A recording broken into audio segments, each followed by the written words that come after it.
milliards mu nekk ñaar fukk ak benn milliard donc ci suñu koppar bu ko defee rek tonton Fall tey jii ñu xëy gis ci lii di journal Le Quotidien donc mu daal di addu jëm ci li ni mel donc moom lu mu ko titré sax moo nekk la leçon donc de diplomatie de Christine Fage donc Christine Fage moo nekk l'ambassadrice donc de la France au Sénégal moom nag ca la mu addu jëm ci cas bi nee na il n'y a aucun retard donc en moyen une extradition c'est un an entre un an et un an et demi maanaam daal dossier extradition mën naa jël at ba jël at ak li nga xam ne moo nekk genn wàll waaye àdduna yi tamit jëm ci li nga xam ne moo nekk wàllum exécutif nee na on ne peut demander à l'exécutif de prendre donc la place du judiciaire maanaam daal exécutif mënut a jël benn yoon li nga xam ne moo nekk place du judiciaire xam naa ne toon dafa lii moom il faut ñu benn ko ndax kàddu yi daa mel ni donc c'est lourd de sens mais également daal dinay wax ne rek nous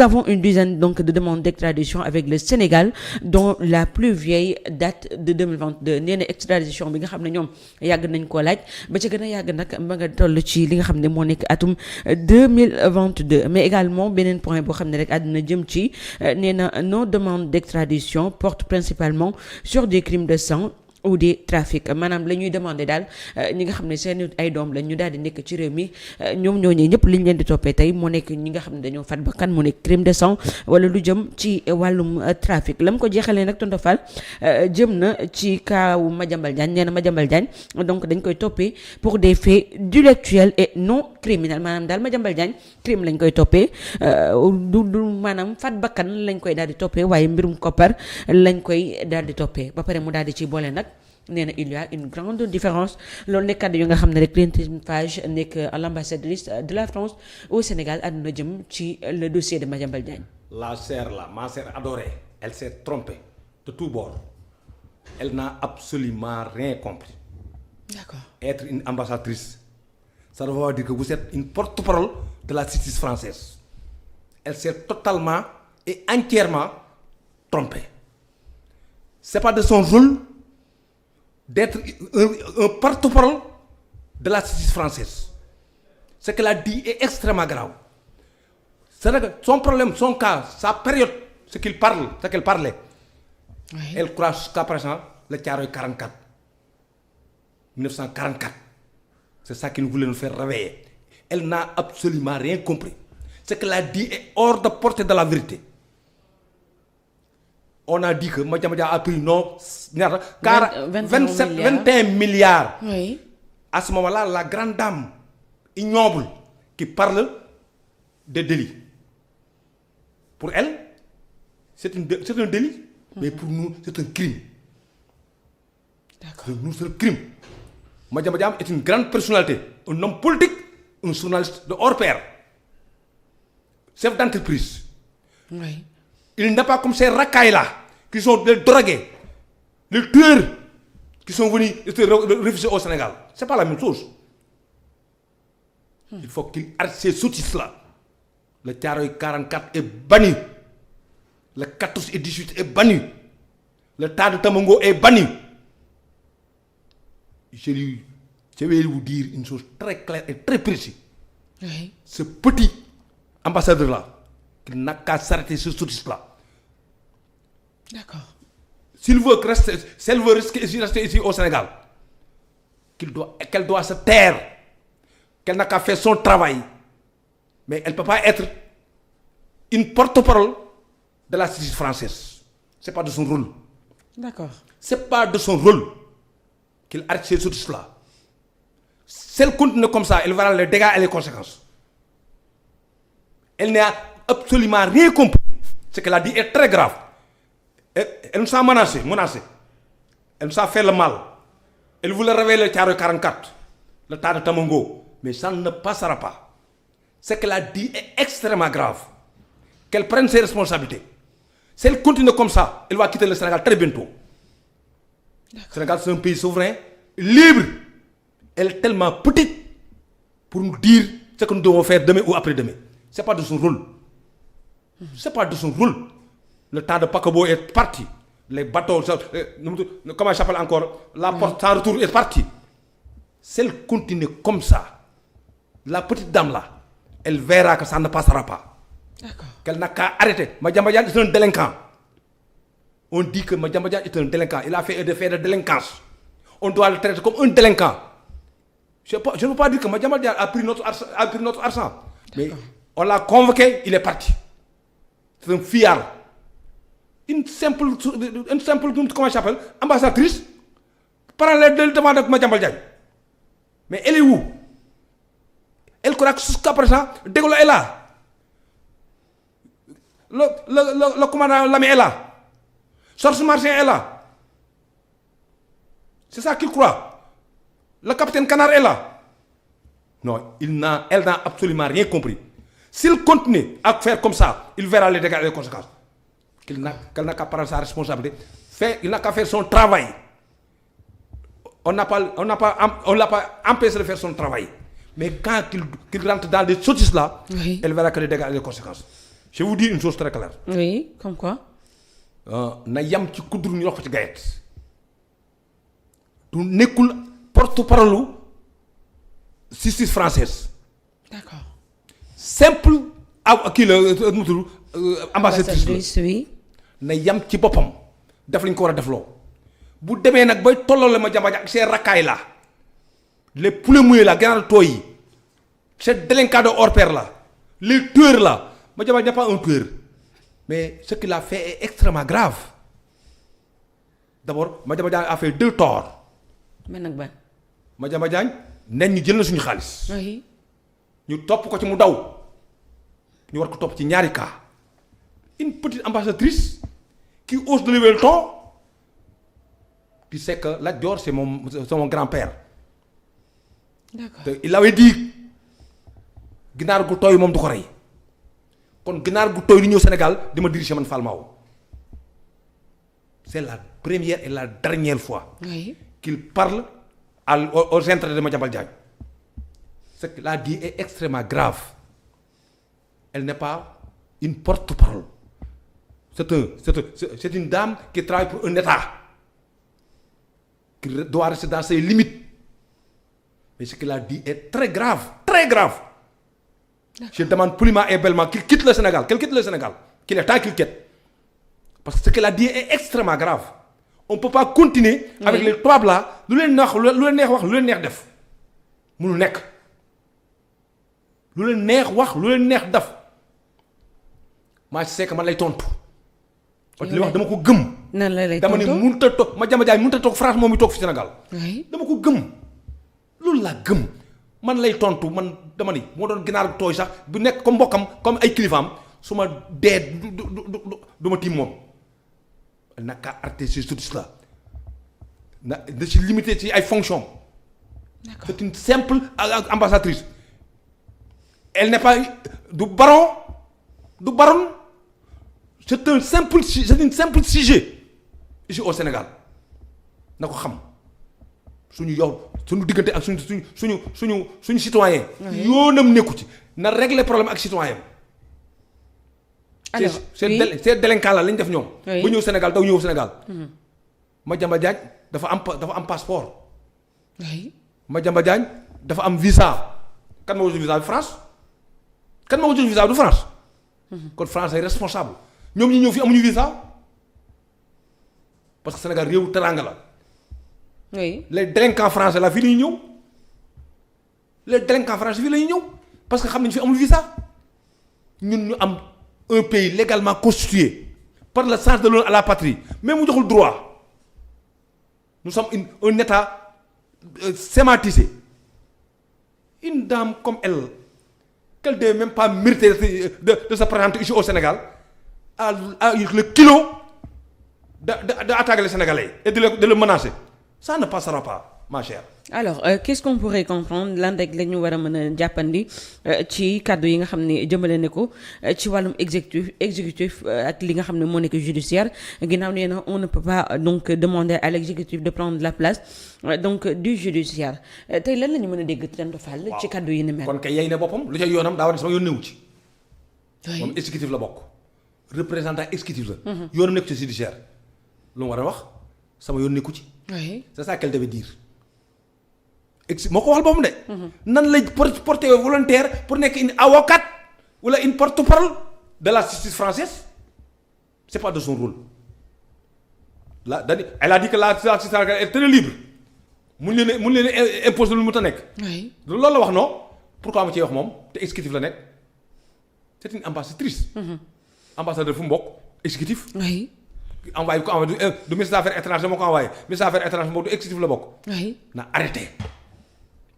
d'accord na arrêté dafa génn ci liggéeyam dugg ci liggéey bu mu xamul parce que tubaab la won na de na ko xam la fi génne armée française yi moo ko fi génne moom du ñu permettre benn tubaab ngay am esprit colonial la ñëw Sénégal fi dundi moom na jël ay responsabilités dama ni du ñu permettre benn tubaab muy am ay esprit colonial bu pare ñëw fii Sénégal c'est un pays libre souverain. yooyu lu ñuy def ñoo ko defal suñu bopp. du état Sénégal France moo ñuy imposer la ñuy def ak lu ñu def na éduquer ay doomam la France nañu éduquer seen doom ces enfants sont mal éduqués yaakaar ne drogués des tueurs mu ñëw di ko répéter le mal là mu ñëw di ko répéter fii au Sénégal pourquoi. pourquoi mu ñëw di ko répéter fii au Sénégal lu tax ñëpp kenn waxu ci. parce que c'est une française sama maam moo toogoon fii ni ginaar gu tooy du ma rey. dama Pinet-Laprade dama capitaine Canard la jor Ngoné Latyr te loolu laa gëm ba tey gëm naa ni quand je tends ma main à un tubaab ma main tremble. à ce moment là ñuy def yu ñàkk fayda yi du jàll. mu ngi noonu am na solo bu baax a baax waaye leneen nit ki nañ ko nemmeekoo depuis démb mu gën a fës ci li nga xam ne moo nekk tey ci suba si rek bëri na donc ci ay médias yu xëy di xam le ne rek état bu Sénégal donc dafa daal di tas kër googee nga xam ne rek maanaam tojate kër gi nga xam ne moom mi di Madiambal Diagne daal dina koy am ci cité Batran ñu daal di leen fàttali woon donc ay anecdote yoo xam ne moom mi Madiambal Diagne moo àddu woon jëmoon ci kër gi ni mel donc déggoon nañ kàddu yu mu ci wax nee na ak instance bu mu mënti dem borom kër gi bu ko fa gañee it moom ci lu mu fekkee ak lu mu dul fekkee yëpp dina yónni li nga xam ne moo nekk ay caterpillar ñu daal di tojoteew kër googu ne donc ndax kàddu yooyu tey du loolu la ñu gisaat tey jii ana lan la état bu Sénégal di def rek par rapport ak dossier bi ni mel ne ginnaaw bi ñu koy jiñ ne rek moom moo daal di tas li nga xam ne moo nekk këram googee nekk ci cité Batran waaye tamit moom Madiambal Diagne ginnaaw tweet bi nga xam ne rek daal dina koy def donc di ci indexé benn donc site internet nee na ko yow ku mën a manipuler nga waaye Madiambal Diagne qu'en est-il donc de ta personne par rapport ak kàddu yi nga xam ne yëkkati woon na ko jëmale ko ci mbir mi ni mel tonton Fall. xam nga coowalum kër gi oui. xam nga ñu ngi tooñ état sénégalais. ñu ngi koy tooñ. si ci état la bokk mais système bi dafa libre. d'accord ñaari citoyens yu am problème la kenn ki moom peine bi. oui. kenn ki moom suuf si. non dafa war a leer ki moom peine bi ñëw fekk suufu jàmm mu tabax fa. yaa ma dégg. oui. droit mënul ni ko da ngay jël kër gi. danaan dindi leen li ñu fi def ki moom suuf si tam kenn du ko ni da ngay bàyyi li suuf si ak kii tabax. oui. buy àtte day àtte ci yoon te loolu la droit def. d'accord si dafa àtte ci yoon ni ko jëlal sa suuf yaa ma dégg. kii jël li peenam peen boobu nag droit moo naan nañ ko dindi droit tëju ko de. oui. dama ni juge bi tëju ko dañ nañ ko toj nañ ko démolir la wax. oui. ki ko moom mooy jëli UGM ak kii yam démolir ko. d'accord yoonu état nekk ko ñu démolir état du conclure ay faits day imposer ay faits bu dara amee. oui. état dañ defal lii jox la autorisation pour nga def ko loolu état def. d'accord da ko nañ ko démolir ñiy wax ñëpp dañu am problème ak état Sénégal xamuñ droit wala ñuy far état jëlul ay policiers ak gendarme ak ay caterpillar dem toj ko. tribunal jëlul ay kii dem toj ko. oui. mais day ordonné pour ñu toj ko foofu la ci yem su neexee ndaw si mu toj su ko neexee bañ a toj. mais ndaw si nag comme moom soo te waa ji waxoon na ni même bu ñu wax gañee dinaa ko toj. moo ko waxoon. oui. kon ndaw si toj rek kay daa war ni jaajëf fay comme ngay nañ ma mais ku ci dugal état Sénégal da nga koy tooñ. justice nag léegi dama ci am problème man. mooy bu justice nekkee ku mu àtte jox la dëgg nga ni justice baax na. ku mu àtte joxul dëgg nga ni baaxul ci ñun ñépp nag Sénégal noonu lay doxee léegi dafa dem ba dañu indi problème justice bi parce que suñ la àttee ci yoon nga gañe da nga naan baax na suñ la àttee ci yoon gañe woo nga ni baaxul ma wax leen si Macky Sall bi fi nekkoon jóge na fi jusqu'à preuve du contraire xamuñu ni si Macky Sall yoon na fi jóge na fi magistrat bu def tweet ci ko ñu koo xam ni kii dañ koo jiiñ dara benn magistrat jël tweet ji ni lii moo am te xamul lu mu demee kooku du magistrat bu normal mais loolu amatul Sénégal gii. d'accord li am Sénégal dañ koy dox dëgg ci yoon waaye ku la wax ni. état ko toj day wax lu ko neex état toju ko. justice ñoo ordonné pour ñu toj ko parce que justice mënu ko ni mënul ndaw si jëlee bâtiment bi. oui. xoolal justice mënul wax ndaw si jëlee bâtiment bi parce que moomu ko peine bi ki moom peine bi bu ko fa jëlul justice man da koy ordonné pour ñu toj ko. ku la ci wax leneen nag day yàq ak a jaxase justice toju ko mais dafa ordonné pour ñu toj ko ka koy toj ka ko moom moo koy toj. vous avez bien compris. ka ko moom moo koy toj mooy dem jëlee ay UG ak demandé UG ñu indaale ay policier wala ay gendarme yaa may dégg. mu woo kat ay katal pala fay ko ñu toj ko. borom kër gi moo koy toj wala ki ko moom toj ko. d'accord Madiambal Diagne mën na ko toj femme bi mën na ko toj mais yoonu si toj si seen du toj mën naa jox ba lu gën a terre à terre nii problème mu Madiambal Diagne ak le juge Téliko. si doon nañ ko 6 mois de prison am na am amul. 3 mois siis bi du ko defal siis bi du ko defal mandat dara mukk te Téliko jëlu UG ordonné ko. d'accord siis yi pare na ci kii Madiambal dëggal Téliko ci moom président Téliko mooy jël ay responsabilités am yaa may dégg. dem provoqué waat justice pour ñu jàpp. mais justice pare na ci feeg Téliko demul provoqué waat justice kenn du ko jàpp justice du def yooyu du ay liggéeyam toj leen lii kii leen danaa nañ ko. man nga ko toj ko su la neexee nga toj ba la neexee nga bay toj. alors lan moo tax tey jii kon tey ñu ci bëri di indexé et comme d'habitude depuis dossier bi ñu ko daal di yëkkatee ba tey ginnaaw donc médiatiser bi ñu ko daal di médiatiser donc ay avocat laata sax dossier bi di gën a sori nii neewoon nañ dinañ daal di internationaliser li nga xam ne moo nekk le combat maanaam daal Madiambal Diagne njortu nañ ni donc injustice lañ ko daal di teg daal di koy dàq réew mi mu génn réewam ginnaaw sax bi fi soxnaam ak njabootam gi yëpp daal di nekki jamono ji ñoom itamit donc loxoy yoon daal di tegu ci seen kaw. tonton Fall tey jii dañu gën a nemmeeku ci dossier bi mu nekk ne Madiambal Diagne ak dossier bi ni mel dafa dem ba nga xam ne tey au niveau mondial dañ fay dégg li nga xam ne moo nekk coow donc entre justice française bi nga xam ne ambassadrice bi daanaka sax xamuñu ndax ci exécutif bi fi mu nekk ni fa la taxawee wala ndax ci judiciaire bi mais diggante France ak Sénégal ci coowalum extradition ndax tey jii du dem ba andi ay jafe-jafe suñu diggante ci wàllum yoon. su ko laajee def ko su ko laajee. jëli Madiambal Diagne ak réew mi. su ko jaree ambassade bi ñibbi maanaam maa la ko wax su ko demee société française génn réew mi dem ñibbi. d'accord na ko jaral rek. oui na jaral la France mu téye suñu citoyen France li muy def fi doy na de caaray 44 ak 1940 dóor na fi ay bomb ba xam ne ñoom ci lañu daw fii ba jóge Dakar ba Daaru Musti ba Njaanjaar ma xamal sama dëkku maam yéen ñi ñëpp jàngalu histoire boobu 1940 li ballum Dakar yu ngay dégg. 44 mu ñëw rey suñuy maam ñoo xam ni bu woon ñoom France du am fi ne xam nañu ni doylaguñu tubaab bi ni mu waxee démb rek nga xam ni kii dafa yaakaar ne moom ren la ba tey roi la dafa xam ne ba tey moom baron la. c'est ça son problème. dama ni. Madiambal Diagne muy taw ak muy naaj Madiambal Diagne ni ñëw Sénégal lu leer la wax du nit kuy nooy français buy taxaw ci Macron ba ci suuf laa wax. kuy tee mu ñëw Sénégal man maa la ko wax Madiambal dina ñëw Sénégal c'est une obligation amul ku noyyee France laa wax ca Platon ba tey laa la wax ca Karl Marx ba tey. oui ku dundoo France laa wax ca Paul Valéry est-ce que vous avez compris. oui. ni Madiambal Diagne ñu génn réew mi dafa Madiambal dina ñëw Sénégal man maa la ko wax. dina ñibbisi bu ñibbisiwul France Sénégal dootu ko déggati.